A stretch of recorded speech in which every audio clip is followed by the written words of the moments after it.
Okay, good evening to one and all. Welcome you all to the daily Indian Express newspaper analysis for the date 21st November 2023, brought to you by Ganesh IS Academy. Okay, let's get into the today's newspaper analysis. So mentioned here are the list of articles which we are going to have the analysis in the upcoming slides. So have a look at it. Okay, let's get into the analysis of each and every article one by one. IIT ROPAR researchers discover rare metal in SUTLEJ. So the news is related to discovery of metal which will be very helpful for making up of semiconductor in India. So under prelims it is related to economic as well as social development. Similarly under mains it is related to GS paper 3 economic and development under a subtopic called Indian economy and issues relating to planning, mobilization of resource, growth, development and employment. Okay, let's get into the news. The IIT ROPAR researchers have found tantalum.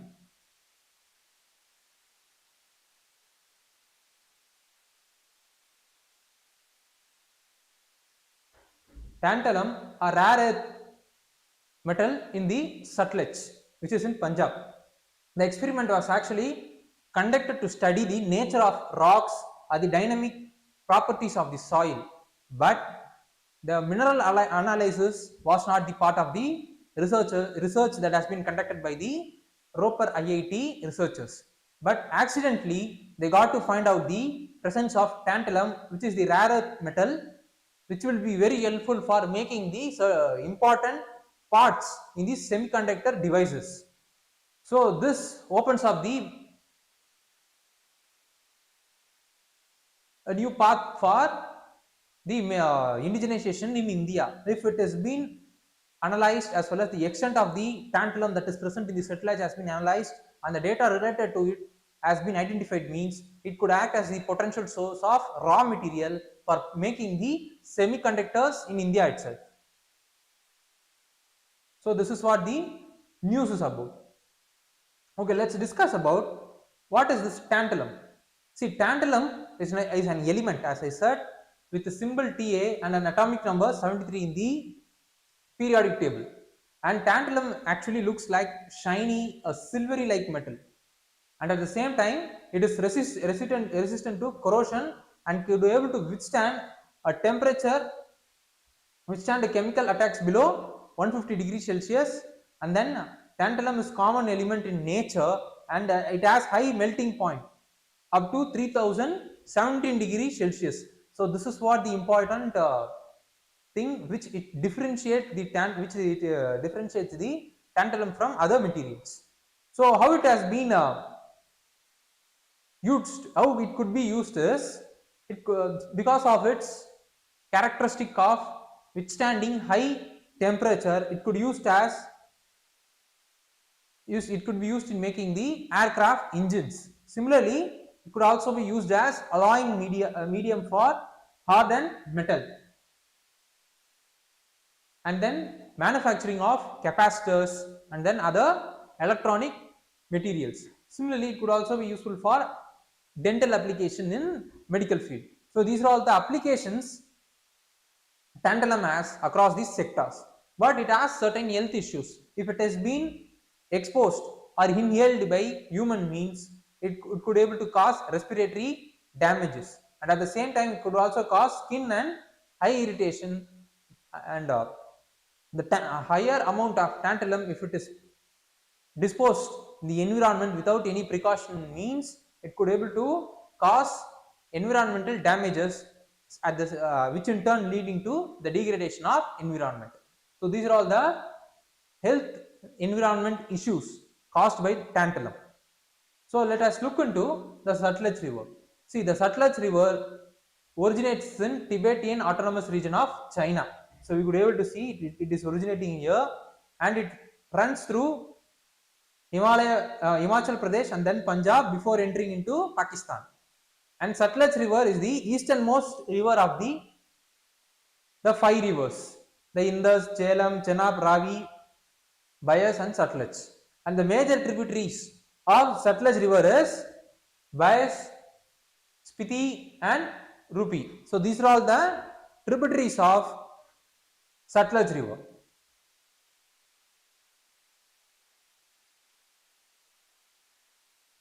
So what need to be studied further is, we should know about the Indus river system, and then the geography of Punjab, and then IIT ROPAR, and then finally the semiconductor schemes or policy made in India to promote the manufacturing of semiconductor in India itself.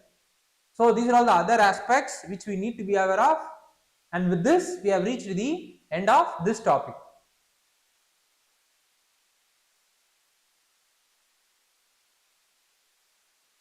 1.5 degrees Celsius threshold breached on 86 days this year, UN report. Since the news is related to climate change, under prelims it is related to general issues on environmental ecology, biodiversity, climate change, and under mains it is related to GS paper 3 environment under a subtopic called conservation, environmental pollution, degradation, environmental impact assessment.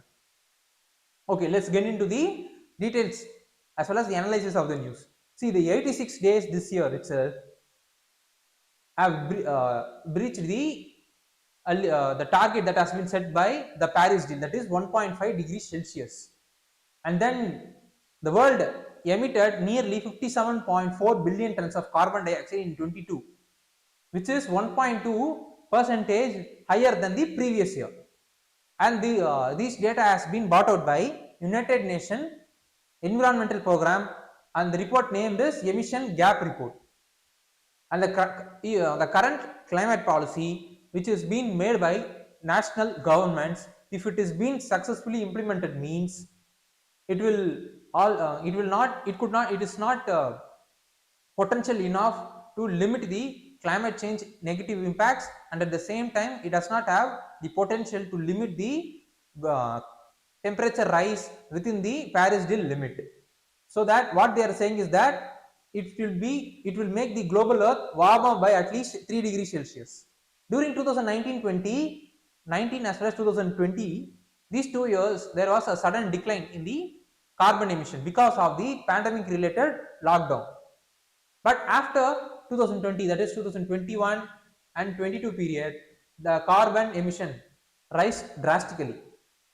See, as I said, even all the policy which is being currently made by the national governments to mitigate as well as adapt to the climate changes, by 2020 we will have nearly 19 billion ton excess amount of carbon dioxide than what is actually required by 2030 to contain the climate change or the climate temperature rise by 1.5 degrees Celsius.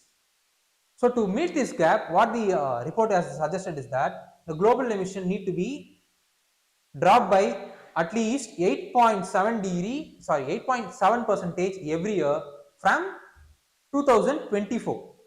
If serious implementation have been taken place since 2010 means, then the annual reduction in terms of the amount of the carbon emission will be around 0.7 degrees Celsius and 3.3 degrees Celsius to contain the temperature rise within the 2 degrees Celsius and 1.5 degrees Celsius as committed under Paris deal.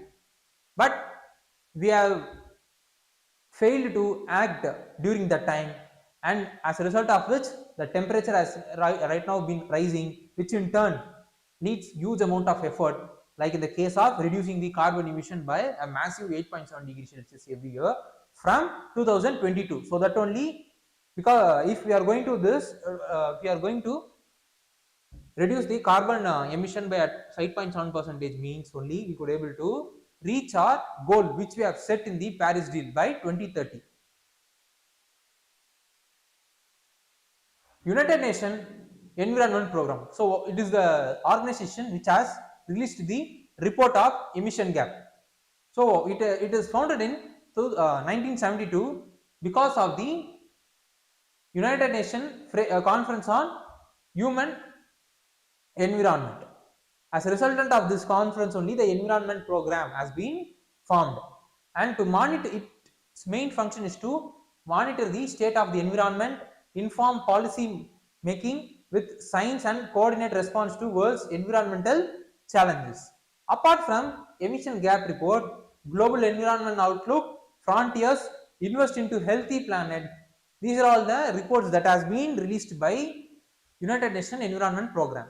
And at the same time, beat pollution, UN 75 World Environment Day, Wild for Life are the major campaigns being implemented by United Nations Environment Program. So these are all the details as well as analysis with relation to the United Nations Environmental Program, and then the emission gap report is about. So what are the things which we need to be further aware of is, we should know about what is United Nations Framework for Convention on Climate Change. Secondly, we should also be aware of G20 climate action. Thirdly, we should also be aware of the Panchamrit promise which India made to the global international arena to contain the carbon emission and to reach the net zero emission by 2070. So this is what these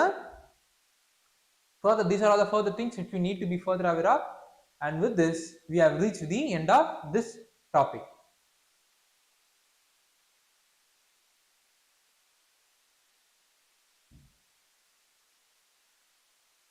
Governor's role in passing a bill. So the news is related to the recent incident of Tamil Nadu governor withholding the assent for the 10 bills that has been passed by Tamil Nadu Legislative Assembly, and this withheld has happened after 3 years. So during this 3 years period, there has no action has been taken on this bill by the governor. This is what been quoted by the Supreme Court. So during now, so how the news is related to civil service examination is, under prelims it is related to Indian polity and governance, constitution. Similarly, under mains it is related to functions and responsibility of union and the states, issues and challenges pertaining to federal structures, devolution of powers and financing up to local level and challenges there. So these are all the topics through which the news has been linked with civil service examination. See, as I said, Tamil Nadu government has withheld the assent to 10 bills. During November 10, Supreme Court has raised concern with relation to the inaction by the Tamil Nadu governor for the bills that has been passed by Legislative Assembly. Now, so November 13, he has withheld the assent for the 10 bills. So then November 18, Tamil Nadu Legislative Assembly has readopted the bill again, and have submitted it to the governor for his assent. And Supreme Court has said raised concern with relation to the delay in signing of the bill by the governor. So what did the Supreme Court say? This is what it has said. It has raised concern, and if governor is not going to sign the bill means, then the bill will not be coming into act, which in turn will be paralyzing the legislative function and then administrative function. So what does the constitution says about the governor's role in giving assent to the bill is, see, the article 163 gives general details in relation to the governor's function, but article 200 specifically deals with the issue of granting assent to the bill. So if these two articles have been read along only, you could able to understand the function of the governor holistically.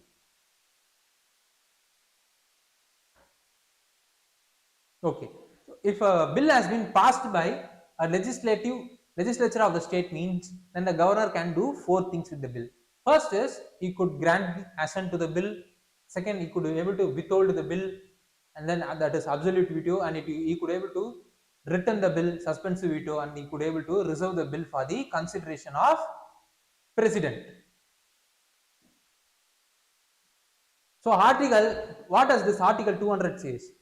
The article says if a bill has been passed by legislative assembly means, then legislative assembly of the state, or in the case where the state is having legislative council and the bill has been passed by both legislative state as well as legislative council means, then it shall be the duty, it shall be presented to the governor, and the governor shall declare either he accent to the bill, or that he withhold the accent therefrom, or that he reserves the bill for the consideration of president. This is what the article 200 says about the signing of the bill by governor.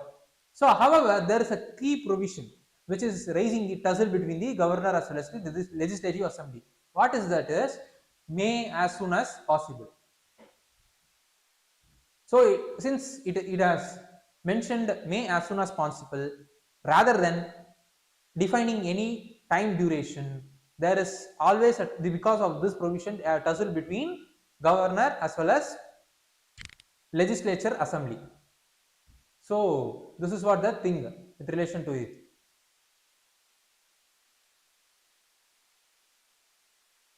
So can a governor in practice actually sit on a bill forever? So the indefinite timeline in defining a bill can amount to paralyzing, as I paralyze the administrative function as well as the legislative function, as I said. At the same time, giving accent is one of giving accent as well as the exercising is the formation of government whenever there is a hung assembly. These are all the instances where the governor's discretion will come into play, and this discretion is should not be his or her personal preference. Rather, it should be based only on the constitutional terms with cognate reasons. So this is what the several observations made by the Supreme Court judgment in the previous years. And then, as I said, this article 200 uses the word shall, which indicates the shall means mandatory. Not it shall means it is not the decision of the government. It means mandatory according to the constitution, framers of the constitutionals. And in the landmark 2016 ruling, that is Nabam Riba and Bhimang Felix versus Deputy Speaker in the Arunachal Pradesh Legislative Assembly, what Supreme Court has said is that governor cannot withhold the accent to a bill indefinitely, but he must return the bill to the assembly with a message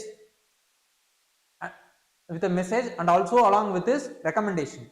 It is the legislative assembly's discretion whether to consider the recommendation as well as adopt it, and if they wanted to adopt it means they can be able to adopt. If they don't want to adopt means they could simply again pass the legislative assembly could pass the bill. If the bill has been reconsidered and then been passed by the legislative assembly means then the governor has no other way, he should be signing the bill. So this is what the thing is with relation to the Supreme Court judgment is about. So what is the argument of the state in Supreme Court? See, the Tamil Nadu has argued this, that the governor, by not signing remission orders, day-to-day files, appointment orders, approving the recruitment orders, granting approval to prosecuting ministers, MLAs involving in corruption cases, or transferring the cases to the CBI. These are all the areas which requires assent of the governor. If the governor is going to be inactive in those areas means indirectly it will be paralyzing the administrative function. So this is what the argument that has been raised by Tamil Nadu as in the Supreme Court. Not only Tamil Nadu, Kerala, Telangana have also raised similar concerns about the inaction by their respective governors in the with respect to the bills that has been passed by their legislative assembly, and their litigation is also been pending against the Supreme Court. So what Supreme Court now can do?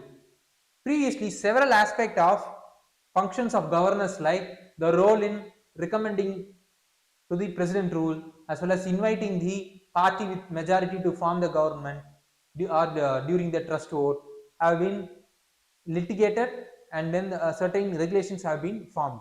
But this time Supreme Court has now been called to fix a time frame for the governors to give accent to the bill, and it amounts to deciding whether it could able to prescribe limits to the functions of the constitutional powers. So this is what the this is what the thing for which the Supreme Court has now been called by Tamil Nadu, Kerala, Telangana, so on, those states where the governor is not giving accent to his bill, to their bill at proper time. So in the past, the court has passed ruling with relation to the timelines for the speaker's office while disposing the disqualification cases. So this is what the argument again being raised by the state governments. So by using this, they could also, Supreme Court also could able to frame a timeline for giving the accent to the bill by the governor. So these are all the things which Supreme Court has been called up now to do. So what need to be studied further is, we should know about state assembly, its entire function, right from the election as well as the every aspect of its procedural function we should also be aware of. And then president's veto power, and then pardoning power of both governor as well as presidents. These are all the other areas which we need to be further aware of. And with this, we have reached the end of this topic. India-Australia discuss defense ties at 2+2 ministerial dialogue. The news is related to 2+2 ministerial dialogue. So under prelims, it is related to current events of national and international importance. Under mains, it is related to bilateral, regional, global groupings and agreements involving India and affecting the India's interest.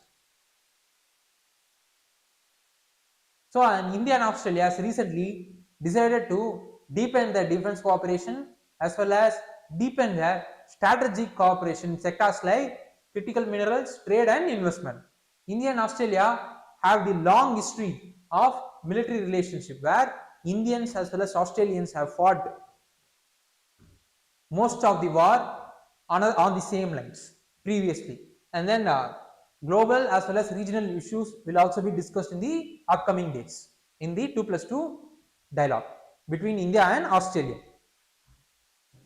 So what is this 2+2 ministerial dialogue is about?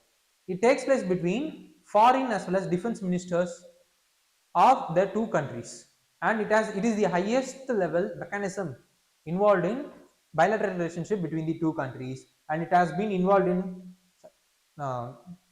such dialogues with India has been involved in such kind of 2+2 dialogues with Japan, USA and Australia.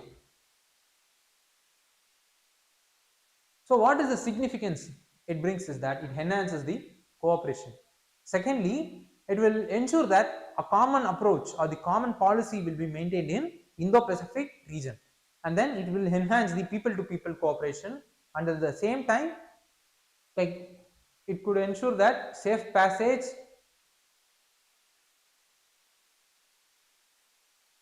trade and then respecting the international law in the sea waters, most importantly Indo-Pacific region. So this is what the significance it holds. So what need to be studied further is, we should be aware of India-Australia's relationship, what are all the trade and other aspect of the relationship. Secondly, we should also be aware of Australia map and then the South China Sea and the issues right now that is happening in the South China Sea. So these are all the other areas which we need to be further aware of. And with this, we have reached the end of this topic.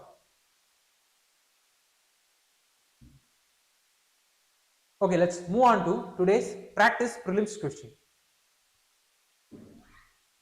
Mentioned here is the today's practice prelims question.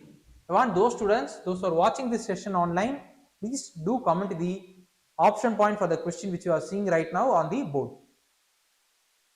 And with this, we have reached the end of this session. Thank you. Please do like, comment, share as well as subscribe so that you could able to receive notification with relation to the daily current affairs and science and tech current affairs and weekly environmental current affairs and other important UPSC related issues as well as current affairs which will be brought to you in the future by Ganesh IAS Academy. Thank you.